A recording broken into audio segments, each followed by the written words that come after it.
Okay, hi students. So welcome to the class. So today we will talk about is the energy and the power sector.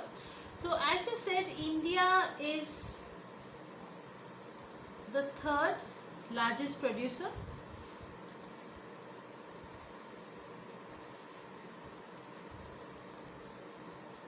Okay, and the fourth largest consumer. Okay, so that is the fourth largest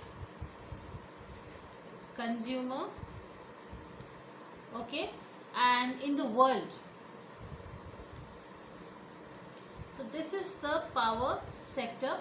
Okay, and the country is also the fifth largest installed capacity in the world. Okay, so as I said, India is the third largest producer and the fourth largest consumer of electricity in the world, with the installed power capacity reaching 329.226, okay, gigawatts. Okay, by August 2017 we had reached this, so this has increased much more now. Okay, and now the government is also targeting for some addition of 885.5 gigawatts under the 12th 5-year plan, and around another extra 100 GW, that is gigawatts, under the 13th 5-year plan. So the 13th 5-year plan has already started, it's going on.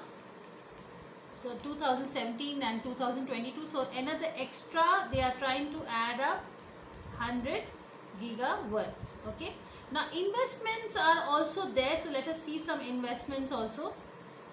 So yes, investments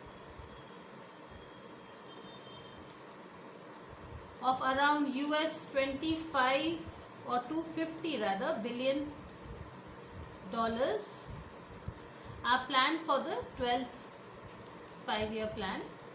Okay, and some more interesting facts is that in June 2017 the government announced the intention to set up an asset reconstruction company for handling the stressed assets in the power sector. Okay, now this would also help in the transfer of stressed power generation assets of stalled power projects, and which would also then be auctioned. The ones which are not working, that will be auctioned.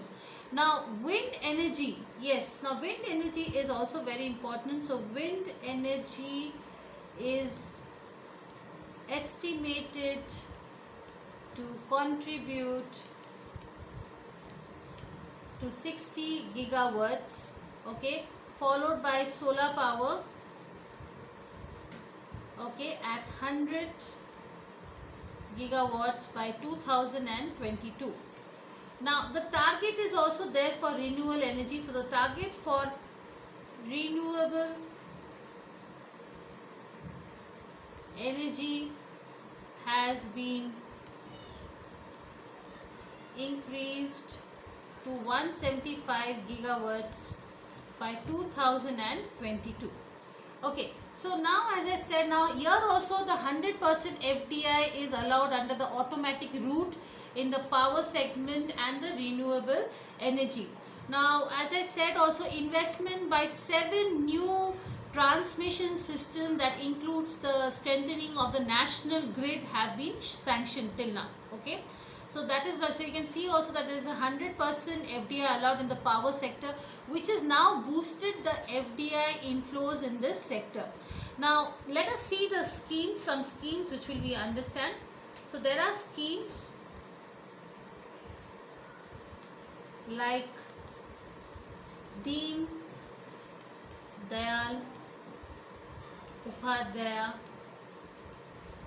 or Upadhyay Gram Jyoti Yojana, so DDUGJY,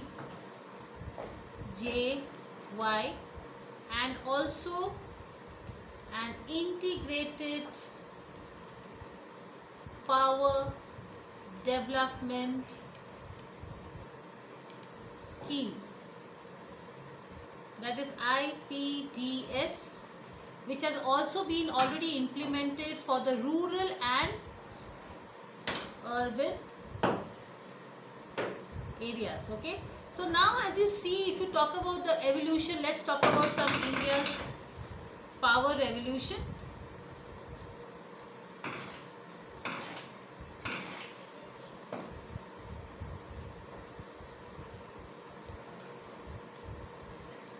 Okay, so now before 1956, let us see something. It was called as the introductory stage. Okay, so basically it was also under the Electricity Supply Act 1948.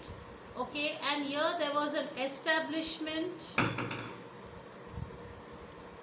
of semi-autonomous state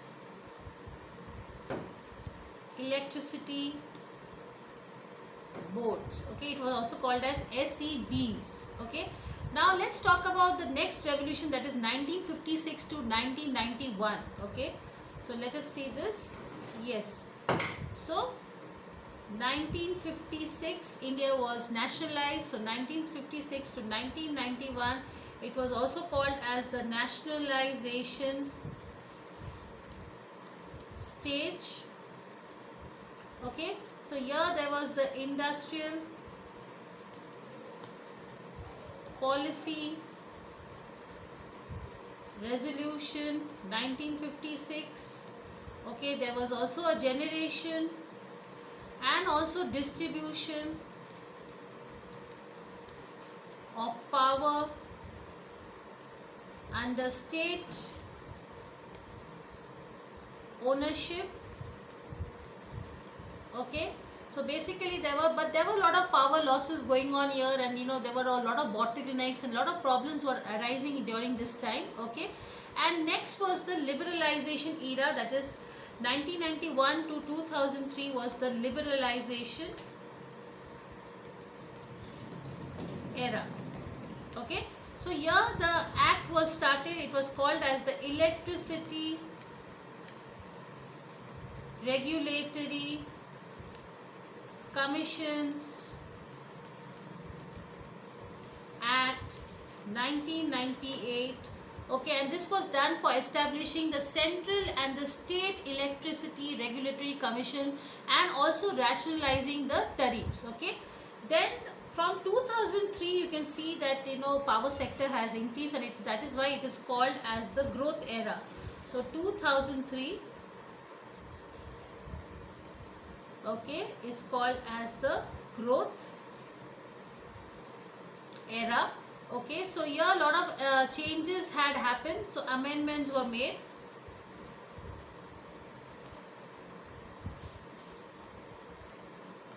Okay, and yes, there was also implementation of Deen Dayal Upadhyaya Gram Yojana, that is the DDUJJY, GJY.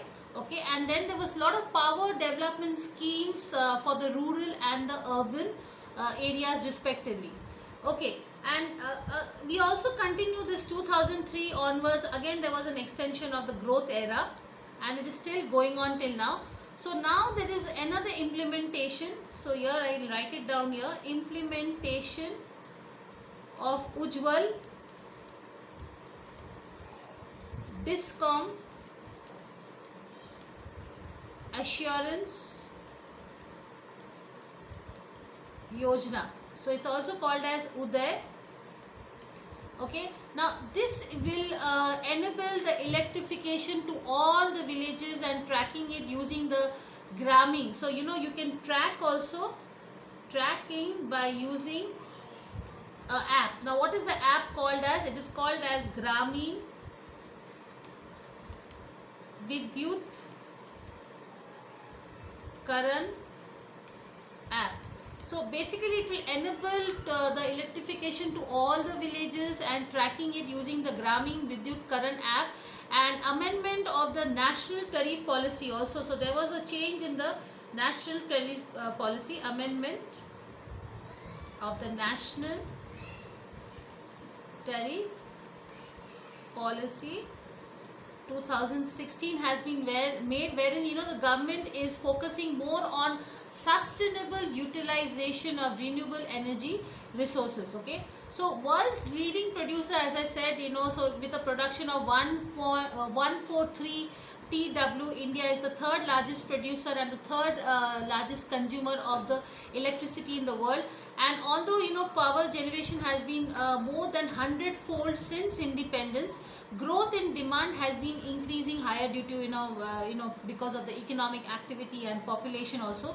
So India is to become the world's first country. Yes, now this is a very important point. So India is the first country to use LEDs for all lighting. So basically all the lighting needs, for all the lighting, so all your lighting purposes are done by this. So lighting needs by 2019, so it has already started. Okay, so here how much are we saving because of this? We are saving rupees 40,000, yes, 40,000 crore. So if you talk about in US dollars, the estimation is 6.23 billion on an annual basis. So yearly we are saving this much of money. Okay, so as I said also, now if you talk about the sources of power in India, let's see about the sources of power in India quickly. So sources of power in India's installed capacity is, we talk about thermal power. So thermal power is 66.4%. Then we talk about is hydro. So hydropower is 13.6%. Renewable resources or energy, it is 17.7%. Then we have nuclear, which is 2.1%. So basically, if you see the thermal power, coal India has the largest reserves of coal. By the end of August 2017, the total coal capacity in India stood at 193,466.50 megawatts. Okay, and gas also, yes, India's proven natural gas capacity is measured about 25185.38 on 31st August 2017. Now talking about hydro, there is a large swath of rivers and water bodies, and India has enormous potential for hydropower. The 12 5-year plan, that is 2012 and 17, includes additional 30 gigawatts of hydroelectric power generation. As of now, August 2017, India has 44.65 gigawatts of hydropower generating capacity. So that is a very, very remarkable achievement. Now let's talk about renewable. Now wind energy is the largest renewable energy source. India's projects like the Jawaharlal Nehru National Solar Mission aims to generate 20,000 megawatts of solar power by 2022 rather, and it is creating a positive environment among investors keen to exploit India's potential. Okay, so there are plans to set up 4 solar plants, power plants of 1 gigawatts each. Now as of now, August 31st 2017, India has 58.30 gigawatts of renewable energy capacity. Coming to the last one, that is nuclear. Now as of now, July 2017, India has 6.78 gigawatts of net electricity generation capacity using the nuclear fuels across 20 reactors. Okay, and it aims to increase more 45 gigawatts by 2020, which is one of the world's largest reserves of thorium. Okay, and India has a huge potential in nuclear energy. Okay, so now when we are talking about the recent developments, as I said, India has done recent developments on total thermal capacity also, and in the 12 5-year plan also the hydropower has increased. Okay, and they have also increased in nuclear power. So that is also very important thing. And as per the Green Corridor project, so this is very important, the Green Corridor project. Okay, the power lines would transmit, so there will be power lines which will transmit 20 gigawatts, okay, of power, and the capacity, so there will be 34 solar parks also, so 34 solar parks across 21 states. Okay, so now in January 2017 also the second unit of a new project has started, so we will write that also. So in January 2017, okay, the second unit of Kundan Kulam nuclear project. Okay, now it has attained a capacity of 1000 megawatts. Okay, and it is going to strengthen the this is going to be a very remarkable achievement, because it will strengthen the overall generation capacity in India. Okay, now another achievement also has happened in 2017. So in February 2017, a 40 kilowatt solar power plants was inaugurated. Okay, and which was the place, let me write it down. So it was Don Bosco Higher Secondary School in Jorat City, Assam.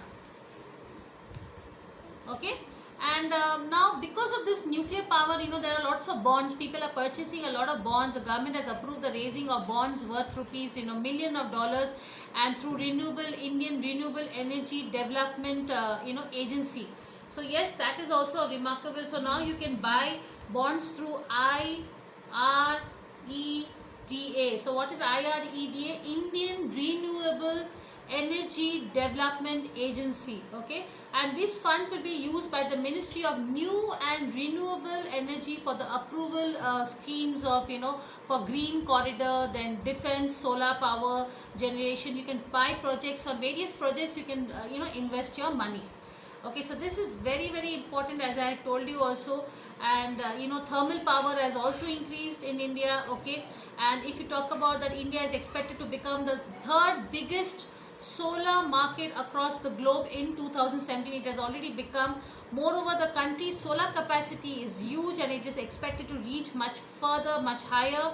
And yes, India is also Bridge to India. So there is also one program called as Bridge to India. So that is called as BTI, which has increased the forecast for India's solar power capacity addition. Okay, so now this is a very attractive source of power also. And in 2026, this is the forecast. Okay, so this is the forecast which India has predicted. So India's India's non hydro renewable